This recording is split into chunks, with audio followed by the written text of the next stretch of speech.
तर last time आपण गावाला गेलो होतो तेव्हा मम्मी पप्पा तिथे आपल्या राहतात म्हटल्यावर आता ते भरपूर दिवसाने आपल्या घरी आले. तर आल्या आल्या बघा काय झालंय बा.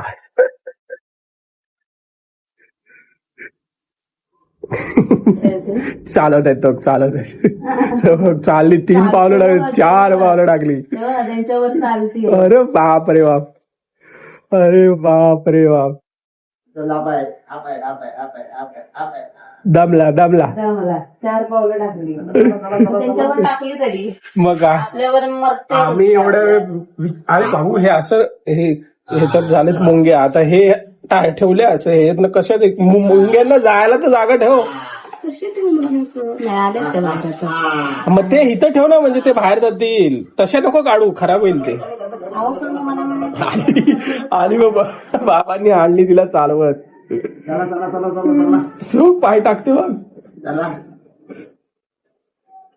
हो हो उठला पाय टाकते पाय ना बाबा. हो दादा मम्मी पप्पांना बोलवलं चहा पिण्यासाठी.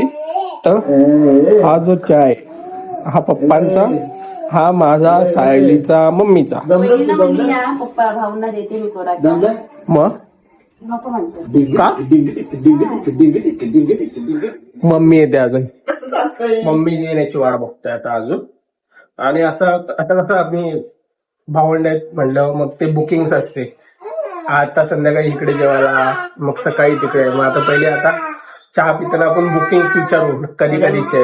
उद्या पप्पा आपल्याला डोसे करू आंबोळ्या कधी काय करू. इडली पाहिजे आंबोळ्या पाहिजे पप्पा. मी नाही खायची इडली. आंबोळ्या करतो चालेल का हा पप्पा. तिथं काय लागलंय त्याला पोळी दिली हो. कसली काय माहिती ते किडा कसला काय होता गाडीने येताना ते लागेल. किडा तरी भेटला का उडल्यावर. तो लगेच गेला कधी. उडलेला किडा लगेच उडला. गाडी चालू होती चालू गाडीमध्ये त्याची पोळी बघा काहीतरी हा ना. इन्फेक्शन आलंय तिचे. तेच तर त्याच्यामुळे ते मधमाशी वगैरे डबकं सोडून गेली. डोसा काशीला ना आंबोळी आंबळी. हा करणार उद्या आंबोळी. मधल्या ह्या इकडच्या मुंगे गेले तर ह्या कोपऱ्यातल्या राहिल्या. त्या माशा का जाऊन बसले जातील ना ते. त्यांना तिथं थंड वाटतंय म्हणून तिथे बसले आहेत. हे मुंग्यांचं काम पहिले आल्या आल्या. अजून मम्मी बाकी येण्याची. गोंड्या नुसतं खायला मागते. मम्मी कधी यायची. मम्मी गेले खाली. आपण बघू मम्मीची वाट बघू. मम्मी आल्यावर मम्मीला तुम्हाला भेटवू. तर आता मम्मी पण आले. आता पहिले बुकिंग करून घेऊ. कधी कधी जेवणाचं सकाळीच दुपारीच जेवणाला बोलवायचं. हा जेवणाचं कधी आम्हाला काय विचारताय. अरे मग कोणाला विचारायचं. बुकिंग आहे सर तुम्ही बुक करावं लागतंय पार. तुला बी पहिलं बोलायला लागतंय तेव्हा तू जेवण काय दिलेलं म्हणतोयस. काय दिवस नाही का सांगायचं. आम्ही बनवून ठेवलंय. हा मग तेच म्हणून तर आधीच बुकिंग करतोय. सकाळचं परत बोलाय नको. काय लागला हाताला. हाताला बघू असं असं नक वाढले तिचे उद्या कापायला पाहिजे. मी म्हणलं बांगडी पिचाकली वाटतं. मला वाटलं हाताला लागले. नक वाटते. पप्पा मम्मी खूप लिमिटेड काळासाठी आले. आले की लगेच चालले. त्यांना माहित नव्हतं मम्मीला जायचंय वगैरे. नाही माहित होतं पण एवढ्या लगेच नाही माहित नव्हतं ना. पप्पा म्हणले लवकरच जावं लागेल कारण जाणं महत्वाचं आहे. त्यांना ते काही इनच झाले. हा ते हे करून देतो लिहून देतो ना. आता मीच बोलून देतो म्हणजे मग रेकॉर्डिंग ऐकतील. बोलून द्या ते स्टोरी ऐकतील. हो पप्पा पण मम्मी ते हे कुठे आहे लिहिलेलं ते सगळं. हाय ना खाली त्याच्या पूर्ण बंच आहे. कसं राहिलो लक्षात.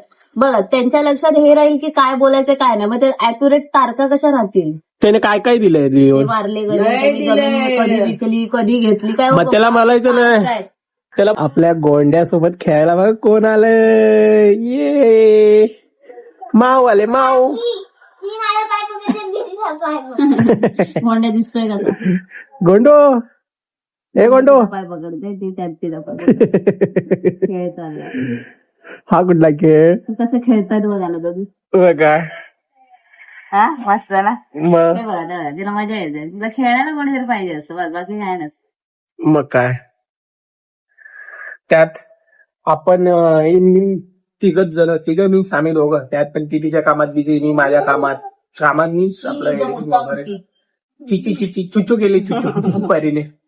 आणि आता मम्मी पप्पा आले होते लगेच जाणार आहेत गावाला कारण की ते गाव आणि गावच्या जमिनीचे प्रॉब्लेम्स आता बहुतेक करून लोकांना माहितीच असेल गावच्या जमिनीचं कसं काय असतं ते. आता ते चाललं होतं तर लिटरली बोलतात ना 10 पानांचा युक्तिवाद तो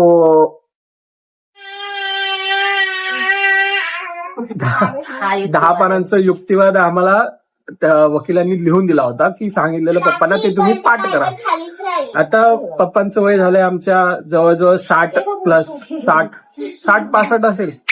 आता ह्या 60-65 वयाच्या माणसाने कसं अपेक्षित करणं 10 पानांचं तुम्ही सगळं लक्षात ठेवा.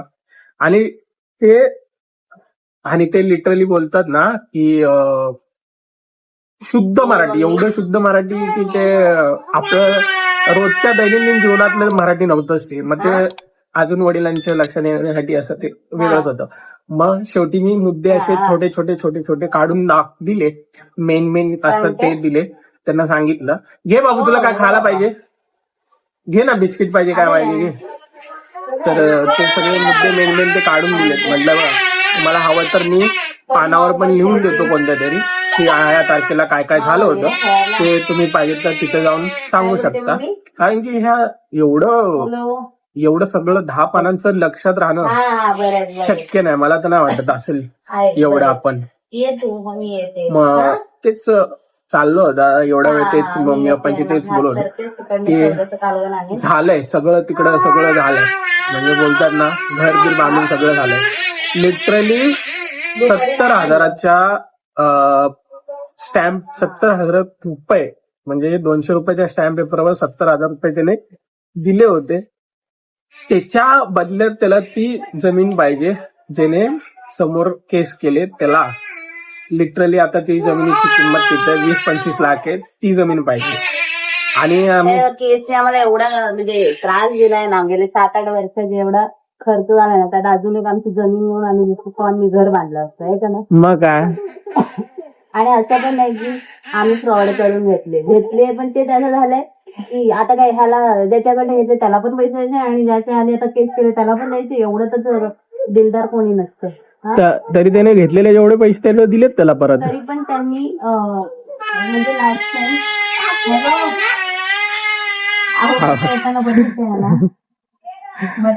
गोंडो मला पाहिजे तिला डोक्यात जे घातलंय ना प्रोटेक्टर हेड प्रोटेक्टर तिला म्हणते माझ्या डोक्याला हातच लावू नका अशी रडत होती. आता दीदी आल्यावर दीदी सोबत बघा कसे कहते दीदी दीदी दीदी दीदी कुठे आहे दीदी दीदी कुठे गोंड्याची दीदी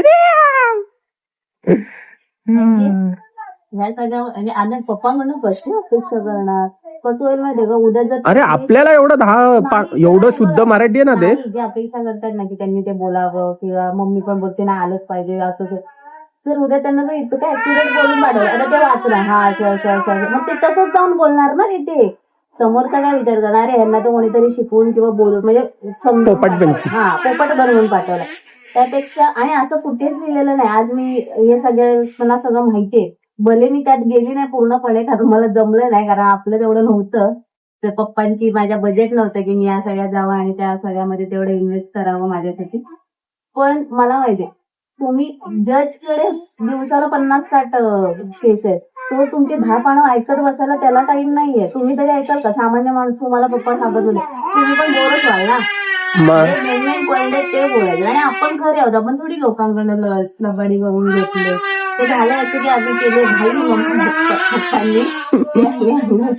घाई ना म्हणता येणार पण आता म्हणजे घाई थोडी आहे. सोनं भेटतंय तर आता तुम्ही आता कोणाला सोनं भेटत मी पण घेणारच आणि थोडी विचार करा. तरी पण त्याने कसं त्यावेळेला पप्पांना कोणाची साथ नव्हती. तिघेजण भावंडे छोटी होती एवढी कळती नव्हती की ते सगळेजण पप्पांना समजवतील किंवा पप्पा त्यांच्यावर डिस्कस करतील. पण ठीक आहे त्यांनी केलं तर ते सामोरे जाता येत त्या सगळ्याला काय हो. मग आता 2018ची गोष्ट आहे. आता जवळजवळ 8 16 अजून 8 वर्ष झाले, लिटरली 8 म्हणजे वर्ष त्या भाऊचं नुकतंच गोष्टीला. लग्न झालं होतं तेव्हा मग. काय अपेक्षा करणार की त्यांना या सगळ्या पॉलिटिक्स बद्दल काय माहिती, मग तेच तर त्यांनी काय म्हणतोय. अभ्यास केला पाहिजे है ना. शेवटी कसं आणि लोक कोण वर जाताना दिसणार नाही कोणाला वर. हा मी बोलते ना, मी म्हणाले एक मुंबई परवडते, पण गावाला मी बहुतेक ठिकाणी असं वाटलं की तुम्ही वर जाताना तर मी काहीतरी काड्या करणार. हा मग काय. गावची लोक म्हणजे मी म्हणत सगळेच, पण 100 एक जण असा असतो की जो काही ना काहीतरी काड्या करत असतो. आपण म्हणतो गावच्या लोकांना कळत नाही, फक्त टेस्ट हुशार असतात. इथं डिग्र्या घेतलेल्या मुंबईला काही फायदा नाही, ते बिना डिग्रीच्या पुढे गेलेत. हा हो. आणि तिथे बोलतात ना, जिथं आपलं घर बांधलंय ना, तिथे सगळ्यात पहिलं घर आपलंच होतं. हो. सगळ्यात पहिलं घर तिथे आपण बांधलं होतं आणि नंतरला आता दुसरी घर आली. रिग्रेट असं होतं की विनाकारण एवढं सगळं जातंय. कारण मी तर आत्ता आले, पण आम्ही रिलेशन मध्ये असल्यामुळे मला सांगायचे. पण आतापर्यंत जो काही पप्पांनी निस्वार्थपणे जे काय थांबण्यासाठी जो काही पैसा दिला, त्या पैशात एक अजून वरती आमचा फ्लोअर बांधून झाला असता किंवा अजून एका ठिकाणी घर घेतलं असतं है ना. मग काय आरामशीर यांचं दीदी सोबत बघा कसं खेळणं झालंय. आता त्या तारखेमुळे त्यांना हा आमचा मोठा, हा आमचा मोठा आहे मोठा. सगळ्यात मोठी सगळ्यात तिनेच बोलतात ना, सगळ्यात जास्त जवळून आमच्या दोघांना बघितलंय. जे काय बघितलंय तिला आम्ही, आणि जेवढं आम्ही तिला प्रेम दिलं ना तेवढं ह्यांना कधीच देऊ असं आम्हाला तर वाटत नाही. आणि आपण पण दुसऱ्यांना देऊ शकतो असं वाटत नाही. जेवढं आम्ही तिला आत्ताही आमच्या मनात तुझ्यासाठी जर करणं आहे ना, तर कोणाच्याच नाही, करायला करणारे सगळे करतात. पण आम्ही जेवढं करणार, आम्ही काही बोलून दाखवत नाहीये, पण ती आमच्यासाठी जेवढी परी आत्ता आहे ना तेवढीच ती आहे. हो. आणि आत्ताही परी बेबो लहानपणीचे व्हिडिओ मी तुम्हाला कधी हवे आहेत ना तुम्ही कमेंट करा. मी ज्या बरोबर व्हिडिओ आहेत ना तलाव पाहिला, बोटिंग मध्ये आम्ही बसलेलो, तेव्हा किती वर्षाची होती. लिटरली फक्त मावळ्या 1.5 वर्षाची होती आणि गावावरनं आली होती है ना. मग काय. एकटी मम्मीवर आलेली आणि मी तिला सांभाळायची. मला मम्मी बहीण सांगायचं सायली तिला बस वगैरे, मी जायची. म्हणजे ह्या दोघी जशा आयुष्यात आल्या ना, जी आयुष्यात आल्या तसं आम्ही एक गर्लफ्रेंड बॉयफ्रेंड राहिलोच नाही. हा हो. जिकडे जाईल तिकडे मावळ्याला, म्हणजे लिटरली ह्यांचा एवढा तिने म्हणजे एवढा म्हणजे म्हणतात ना. परत राजू जेव्हा कामाला होते ना तर त्यांचा चांगला खर्च म्हणजे पुरेपूर जो काय लाड झाला तो हिचा, म्हणजे नुकती फक्त दिसली ना राजूला की हिची चप्पलला असं झालं, ते काढून सगळी दुसरी नवीन चप्पल पायात असायची. नवीन नवीन सगळे नवीन. खायला गेलो मावड्या ना. तर आता मम्मी पप्पा आले जवळजवळ 3-4-5 दिवसांसाठी लगेच जातील तिकडे आता, आणि ह्या गोष्टींमुळेच त्यांना जावं लागेल. खूप चक्रधराच्या कृपेने, स्वामींच्या कृपेने, ज्योतिबाच्या कृपेने, आई तुळजाभवानीच्या कृपेने ह्या जो म्हणजे पप्पांचे जे काही आता आहे ते फायनल होऊन डायरेक्ट रिझल्ट आपल्या बाजूनेच लागावा. हो. कारण एवढा पैसा आताच्या जमान्यामध्ये लोकांवर टाकणं, ते पण आपल्या हक्कासाठी, आपलाच हक्क आणि आपणच पैसे देणं, हे खूप चुकीचं आहे ना. मग काय. आता 1 रुपया कमवायला घाम गाळायला लागतो, मग ते तर बिचारे आणि मी एक गोष्ट, पप्पा कधीच एवढं सगळं करतायत पण या 3 मुलांवर डिपेंड आहे. हा हो. म्हणजे जवळजवळ त्यांनी पूर्ण आयुष्यभराची कमाई त्या गोष्टींमध्ये टाकली, तर आता त्याचं नीट फळ त्यांना भेटलं पाहिजे, एवढेच सगळं आहे.